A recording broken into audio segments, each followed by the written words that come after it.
Watu mnaodharau wanawake ambao wameachua watoto na wanaume zao waliowazalisha watoto, kuwaita single mother, hiyo mwanzo na mwisho. Unaposema single mother, una uhakika gani kama leo mpaka leo mama yako mzazi yupo na baba yako? Tumia akili bro, tumia akili bro. Sasa hivi dunia, pambana mwenyewe, usipende kufuatilia maisha ya watu.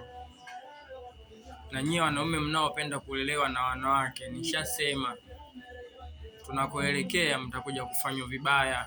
Wewe mwanamke anakulea vipi? Mwanamke tangu lini anakuwa na nguvu ya kukutafutia wewe pesa? Mwanaume tafuta hela kwa ajili ya wanawake. Wanawake garamia, mwanamke mpe pesa. Unapataje nguvu wewe ya kugaramia na mwanamke? Una akili kweli? Ndio nyie mnaotiwa. Mwanamke wa aina yoyote yule mpe pesa bro. Garamie mwenyewe, ndio mwanamke anakuwa anakuheshimu.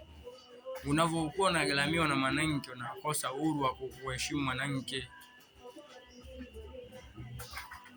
Kwa mfano kama yeye anakulipia kodi ya nyumba, akija na mwanaume ndani, mbona anapolipa kodi mwingine tofauti na wewe yule anayekulipia kodi, unaweza ukawa na kauli ya kumwambia usiingize mwanaume ndio kwenye nyumba yangu? Wewe una akili kweli wewe? Tumia akili, mwisho wa siku atakudinya wauni.